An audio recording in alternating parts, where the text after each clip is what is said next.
का पार्ट 2 लेकर आया हूँ, जिसमें हम क्या है बिग बैंग सिद्धांत को पढ़ेंगे।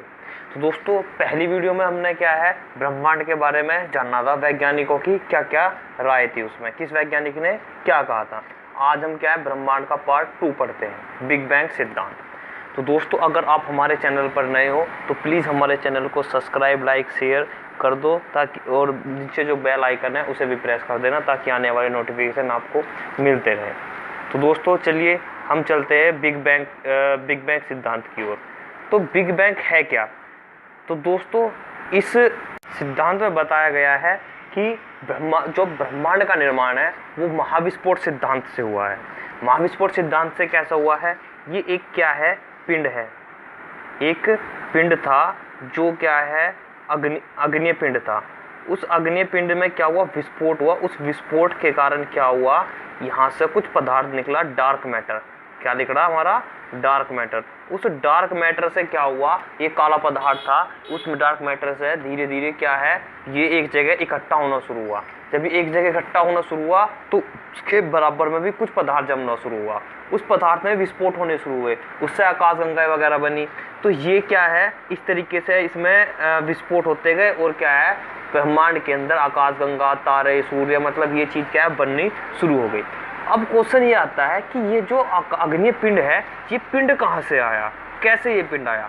तो दोस्तों आज तक भी वैज्ञानिक क्या है इस चीज़ का पता नहीं लगा पाए कि ये पिंड आया कहाँ से है। तो इसलिए क्या है हमारे वैज्ञानिकों ने इस पिंड को जो है इस पिंड को कहा है उन्होंने ये क्या है एक देवीय पिंड है। कैसा पिंड है? ये देवीय पिंड है कि भगवान द्वारा बनाया गया, उनकी परमात्मा ने जो ये बना था उससे ये पिंड था। ठीक है, तो ये क्या है एक देवीय पिंड था, इसके बारे में बताया है। ठीक है, तो दोस्तों देवीय पिंड जो था इनमें विस्फोट हुआ। अब देखो हम इसकी थ्योरी पढ़ते हैं, थ्योरी डिटेल में पढ़ेंगे किस वैज्ञानिक ने क्या क्या मतभेद दिए। चलो इसकी थ्योरी पे चलते हैं, ठीक है, थ्योरी में हम किसी तरीके से इसे डिटेल से पढ़ सकते हैं। बिग बैंग सिद्धांत देखो ब्रह्मांड की उत्पत्ति के संबंध में सर्वमान्य तो सर्वाधिक मान्य सिद्धांत है। क्या है? सर्वाधिक मान्य सिद्धांत है। तो दोस्तों ये क्या है ब्रह्मांड में ब्रह्मांड के ऊपर जितने वैज्ञानिक भी हैं उन्होंने अपने अलग अलग सिद्धांत दिए, उनमें सबसे ज़्यादा माना गया सिद्धांत कौन सा है? ये वाला सिद्धांत है बिग बैंग सिद्धांत। ठीक है, इसे विस्तारित ब्रह्मांड परिकल्पना भी कहा जाता है।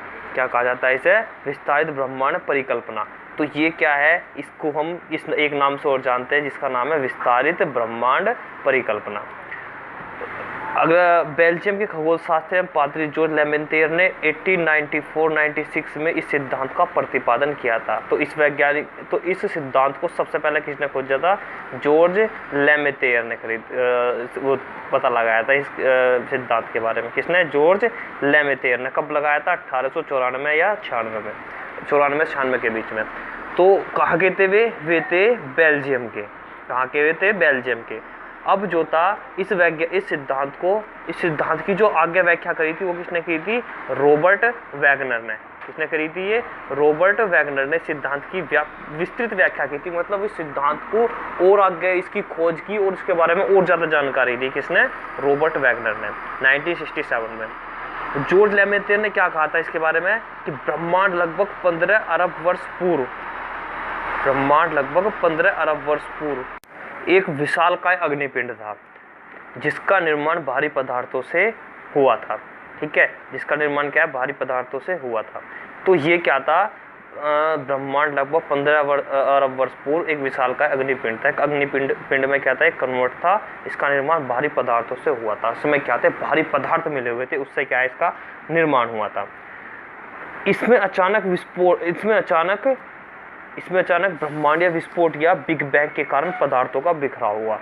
तो क्या हुआ? इसमें अचानक विस्फोट हुआ और विस्फोट से क्या हुआ? जो पदार्थ का बिखराव, मतलब पदार्थ बिखरने शुरू हुए, जिससे काले व उच्च घनत्व वाले पदार्थ निर्मित हुए। देखो यहाँ पे लिख रहा है जिससे काले व उच्च घनत्व वाले से मतलब यहाँ पर क्या है? घनत्व का मतलब देखो जिस चीज़ का घनत्व जितना ज़्यादा होगा उस धातु के अंदर वे ही उस धातु के कण जो है आपस में एक दूसरे से बहुत ज़्यादा नज़दीक होंगे। अब जितने कण जितने दूर होंगे उसका क्या होगा? घनत्व कम होगा। तो यहाँ पर उच्च घनत्व मतलब क्या? कैसे बने हुए? ठोस बने। ठोस के क्या होते हैं? कण आपस में एक दूसरे से बहुत ज़्यादा मिले हुए होते हैं। तो उच्च घनत्व वाले पदार्थ निर्मित हुए तथा उनसे समूहन से अनेक ब्रह्मांडीय पिंडों का सर्जन हुआ।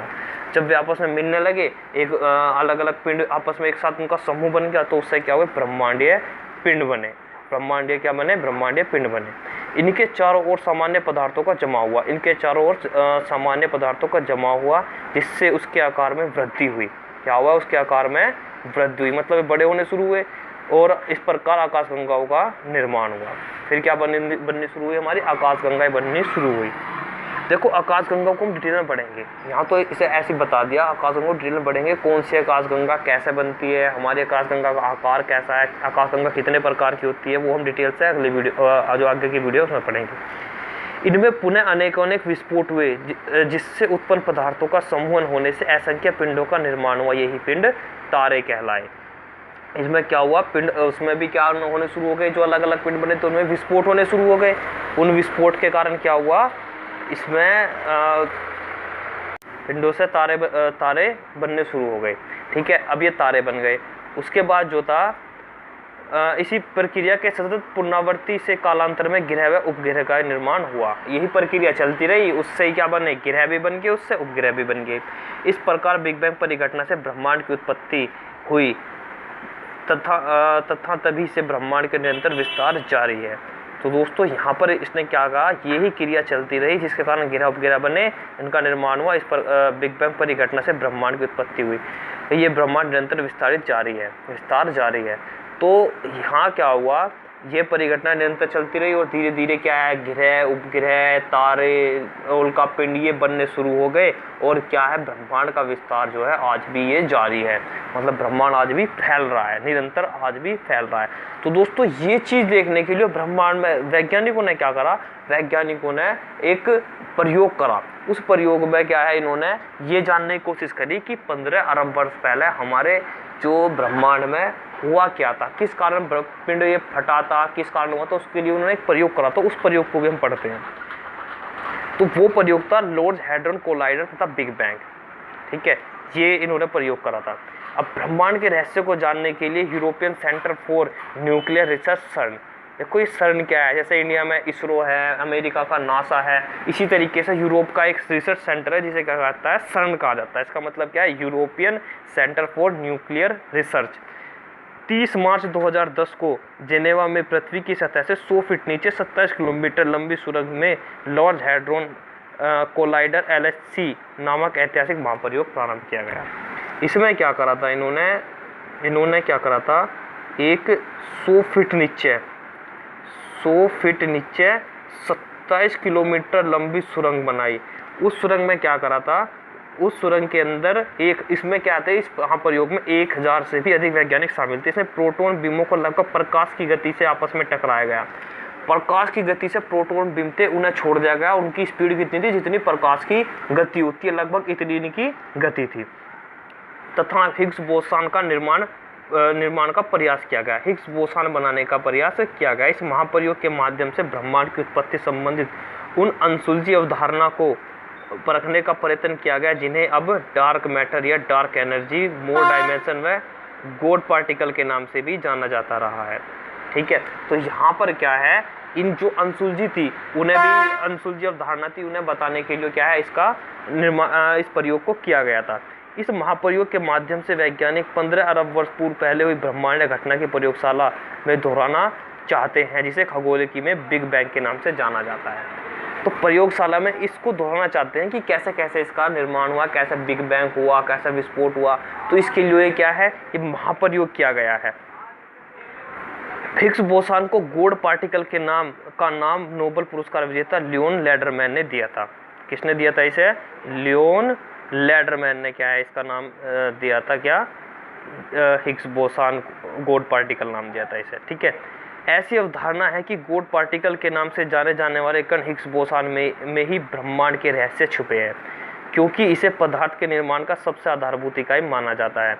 किस में छिपे हैं ये, हिग्स बोसान में, गॉड पार्टिकल के नाम से जाने वाले कण। क्योंकि देखो गॉड का जो यहाँ नाम लिया गया है वो मतलब यही है, उन्हें पता नहीं है वैज्ञानिकों की कि ये आया कहाँ से है। ठीक है, इसलिए इन्हें क्या गॉड पार्टिकल कहा गया कि ये पार्टिकल हमें भी नहीं पता ये कहाँ से आया था, तो इसलिए क्या कह दिया, इसे गॉड पार्टिकल बोल दिया गया। ठीक है। अब हिग्स बोसान कण के होते हैं, हिग्स बोसान के ब्रह्मांडीय रहस्यों की। हिग्स बोसान के अंदर क्या थे, ये ब्रह्मांड की उत्पत्ति कैसे हुई, कैसे विस्फोट हुआ, ये सब किस में छिपे हुए थे, हिग्स बोसान में। ब्रिटिश वैज्ञानिक हिग्स ने 1964 में कोस्मोलॉजी समझने हेतु इस प्रामाणिक अवधारणा को प्रस्तुत किया था। तो हिग्स ने 1964 में कोस्मोलॉजी का मतलब यहाँ क्या है, कोस्मोलॉजी कहते हैं हम ब्रह्मांड विज्ञान, इसमें हम क्या है, ब्रह्मांड का अध्ययन करते हैं, समझने हेतु प्रामाणिक अवधारणा को प्रस्तुत किया था, जो भारतीय वैज्ञानिक सत्येंद्र नाथ बोस की बोसोन थ्योरी पर आधारित थी। ठीक है, सत्येंद्र नाथ बोस ने क्या है, बोसोन थ्योरी दी थी अपनी, उसमें क्या है, उसके आधार पर क्या थी, इनकी भी ये क्या थी, हिग्स की क्या थी, थ्योरी आधारित थी। इस महाप्रयोग द्वारा सर्न ने अंततः 4 जुलाई 2012 को हिग्स बोसान से मिलते जुलते सब एटॉमिक पार्टिकल की खोज करने में सफलता प्राप्त की थी। इस ब्रह्मांड के रहस्य को जानने के विषय में महत्वपूर्ण उपलब्धि माना जाता रहा है। 14 फरवरी 2013 को लॉर्ड हैड्रॉन कोलाइडर LHC को बंद कर दिया गया, परंतु इसे जून 2015 में पुनः प्रारंभ कर दिया गया है।